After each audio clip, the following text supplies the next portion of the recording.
안녕하세요. 다소 개방적인 제 아내와 저는 회사 근처에서 만났습니다. 아내는 저보다 9살이 더 어립니다.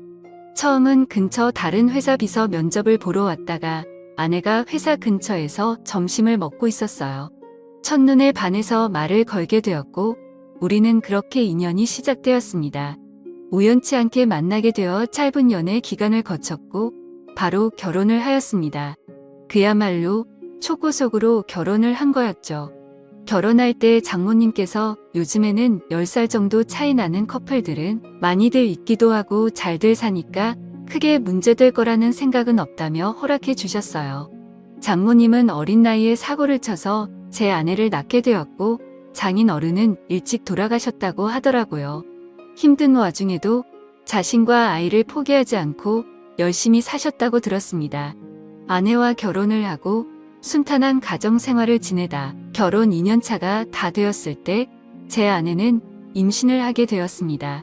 평소에도 엄마를 잘 따르던 아내는 신체적인 변화들이 생겨나자 그 이전보다도 더욱 많이 장모님을 찾았고 그로 인해 장모님께서는 집에 오시는 경우도 많이 잦아졌습니다. 저희 집과 장모님 댁은 대중교통을 이용하게 되면 가까운 거리여서 장모님은 이른 아침에 오셔서 제 저녁까지 챙겨주셨습니다. 저는 그렇게 해주시는 장모님을 보면서 늘 감사하고 미안했습니다. 하루하루를 지내던 어느 날 아내가 임신 5개월이 넘었을 때부터 우리 부부는 싸움이 잦아졌습니다.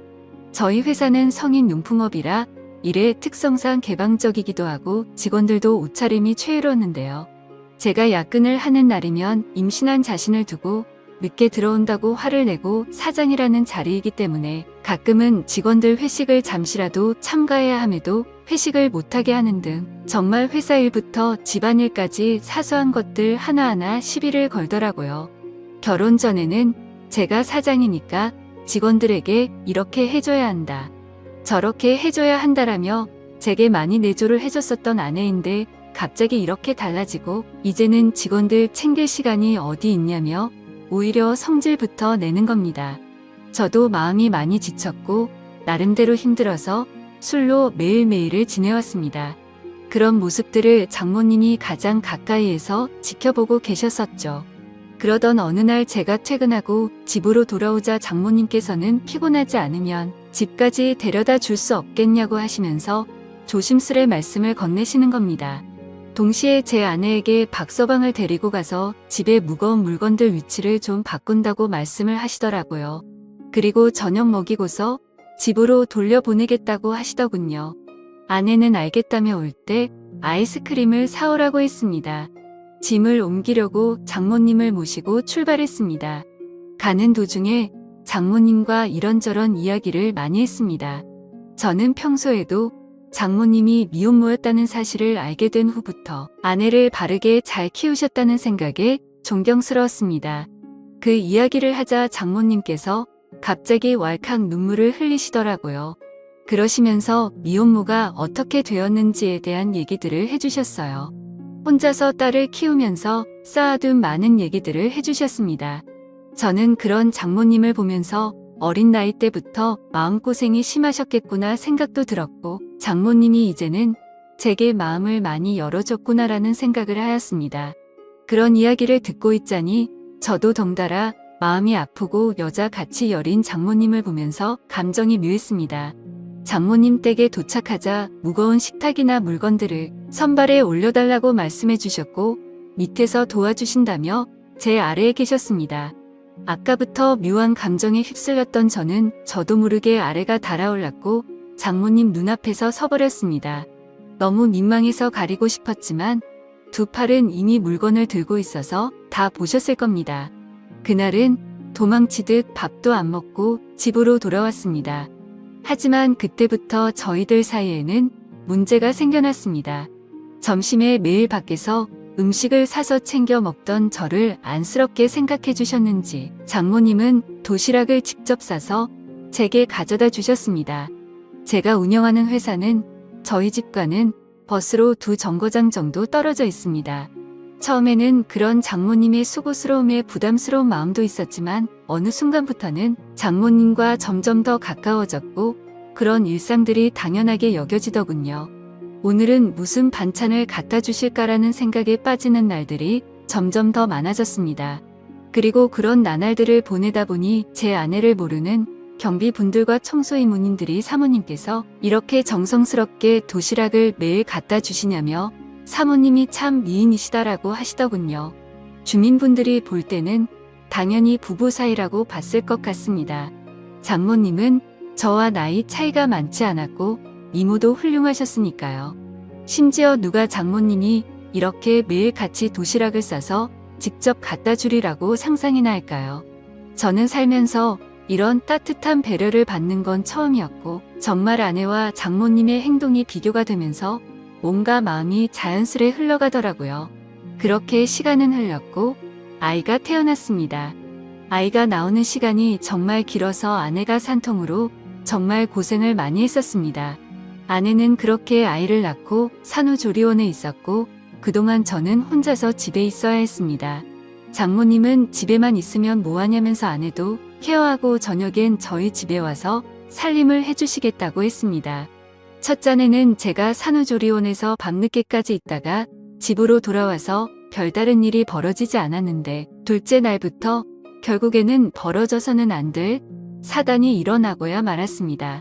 집에 도착했는데 짧은 반팔티에 굉장히 짧은 바지를 입고서 바닥을 닦고 계시는 겁니다. 그 모습을 보는 순간 저는 정말 깜짝 놀라버렸습니다. 사실 말이 장모님이지 40대 초중반의 장모님은 밖에서 보면 어느 남자들이나 뒤돌아볼 만큼 미모가 훌륭했고 몸매는 말도 할 게 없고 30대 못지않은 미녀였습니다. 장모님이 아니라 다른 여자였다면 이렇게 놀라지도 않고 아마도 계속 몰래 쳐다보았을 겁니다. 아마 다른 남자들도 공감하실 겁니다. 하지만 그런 광경을 보기에는 너무 부담스러웠고 그렇다고 또 장모님을 보고 좀 단정하게 입어주시면 안 되겠습니다라고 하기도 어려운 상황이었어요. 결국 저는 조심스럽게 눈을 돌린 채 얼른 제 방으로 들어갔습니다. 그렇게 장모님은 집 여기저기를 한참 청소를 하시더니 저녁 식사를 차릴 테니 얼른 씻고 나와서 식사를 하라고 하시더군요. 그렇게 저는 샤워를 하러 들어갔고 장모님과 단둘이 집에 있는데 이렇게 샤워를 하고 있다니 뭔가 기분이 묘하고 야한 생각이 들기까지 하더라고요. 저는 샤워를 마치고 장모님과 저녁 식사 자리를 가지면서 밥을 먹고 있었습니다. 장모님은 그동안 딸이 임신하고부터 아내가 그동안 저에게 했던 행동들에 대해서 이해해달라면서 미안하다고 사과를 하시더라고요. 저는 충분히 이해한다며 걱정 말라고 말씀을 드렸고요. 장모님과 저는 그렇게 이런저런 얘기를 나누면서 식사를 하고서 소맥 한 잔을 마시기 시작했는데요. 한 병이 두 병이 되고 두 병이 세 병이 되고 점점 마시다 보니 장모님과 저는 금세 술에 조금 취하게 되면서 그때 이미 저희들 사이의 아내의 존재는 서서히 흐려지기 시작했습니다. 장모님은 마치 동청회에 온 첫사랑처럼 예뻐 보였고 기분이 좋아졌습니다. 아내와 매번 느끼고 지내던 세대 차이를 장모님과는 전혀 느껴지지 않았고 그렇게 긴 대화를 주고받았던 것 같습니다. 냉장고에 있던 맥주와 소주들도 다 돈이 나게 되었고 오래간만에 술이라 살짝 부족하더군요. 그때 눈에 띈 건 진열대에 놓여있던 양주였고 그 양주를 열면서부터 저희들 사이의 틈이 열리게 되었습니다. 40대 초중반의 나이에 얼굴 몸매는 20대도 부럽지 않을 만큼의 장모님은 누가 봐도 관리를 잘했기에 그동안 오랫동안 참았던 제 욕구가 생겨나기 시작했습니다. 술에 잔뜩 취해버려 주차할 수가 없게 되었고 식탁에 엎드려 자고 있는 장모님에게 조금씩 다가가게 되었습니다. 정말 피부가 뽀얗고 잡티 하나 없이 너무 예뻐 보였습니다. 그래서 저도 모르게 얼굴에 손을 대고 있었습니다. 다만 움직임이 없는 장모님을 보면서 안심을 했고 술에 취해서는 저도 모르게 잠이 들어버렸죠. 다음날 기억을 더듬어 보면서 사위로서는 해서는 안 될 짓을 한 걸 깜짝 놀라면서 일어났습니다. 거실로 나가보니 장모님은 전날에 술을 너무 마셔서 기억이 없다면서 정리가 안 된 술자리를 정리하기 시작했습니다. 저는 속으로 한숨을 내쉬며 한편으로는 다행이라고 안심하면서 어색하지 않은 티를 내려고 TV를 봤습니다. 그날은 연휴기도 해서 집에 있었는데 장모님은 딸에게 다녀온다며 집 밖으로 나가셨습니다. 그래서 저는 조금은 편안해진 마음으로 더 쉬고 있었습니다. 그날은 어제 있었던 일로 인해 아내에게 죄책감에 참아 얼굴을 보러 갈 수가 없겠더군요. 그렇게 저는 반성을 하면서 집에서 있었고 시간은 자정이 다 되어갔습니다. 아무래도 장모님께서는 아내와 같이 있으려나 보다 하고서 잠자리에 들려고 방에서 누워있는데 문 여는 소리가 들리더니 장모님이 자정이 조금 넘어서 집으로 들어오시더군요. 장모님은 어디서 술을 드신 건지 취하셔서 술 냄새가 진동을 하더라고요. 저는 술에 취한 장모님께 인사를 드렸고 장모님은 스스로 방으로 들어가서 누우셨습니다. 그렇게 잠에 드시는 걸 확인하고 저도 제 방으로 들어와 잠을 자려고 돌아서는데 갑자기 장모님이 저에게 어제 있었던 일에 대해서 할 말 없냐고 하시는 겁니다. 내가 어제 잠든지 알았냐며 어디서 내 얼굴에 손을 대느냐고 하더라고요. 저는 정말 깜짝 놀랐고 혹시라도 아내에게까지 말씀하신 건 아닐까 너무나도 놀랐습니다. 저는 장모님에게 다가가서 무릎 꿇고 빌었습니다. 그런데 장모님은 갑자기 돌변하시더니 이번 일은 돌이킬 수 없으니 아내에게는 절대로 비밀로 하자고 하시더군요. 그리고 이미 일은 벌어졌고 용서를 해줄 테니 술이나 한 잔 더 하자고 하시더군요. 그래서 저도 도저히 맨정신으로 버티기에는 감당이 되지 않았고 양주를 거의 원샷 하다시피 마셨고 어제보다 더 많이 취했습니다. 저는 장모님에게 그동안 느꼈던 고마움과 감정들에 대해서 말씀을 드렸고 장모님은 자기 때문에 실수한 것 같다며 눈물을 보이시더라고요.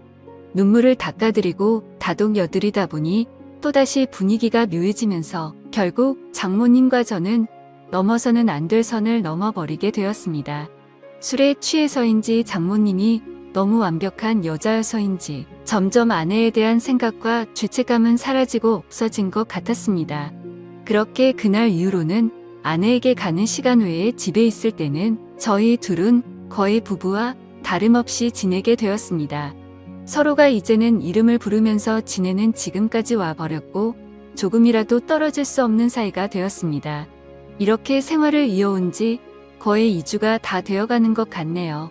이제 일주일 정도만 있으면 아내가 다시 집으로 돌아오는데 더 이상은 아내에게 미안해서 집에서는 도저히 이렇게 지내서는 안 될 것 같았습니다. 처음에는 술에 취해 장모님의 미모에 이끌려 호기심으로 시작했지만 그 이후부터는 제가 너무 빠져들었고 어느 순간부터는 아내가 알게 될까 점점 무서워지네요.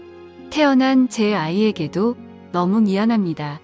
제가 정신 나간 짓을 한 건 너무나도 잘합니다. 아내에게도 지쳐 있었고 아내와의 관계도 서운해지다 보니 순간적으로 했던 행동들인데 지금 되돌아보고 있자니 후회가 되기도 하고 앞으로 어떻게 해야 할지 고민입니다. 장모님에 대한 제 마음이 얼마나 큰지도 잘 모르겠고요.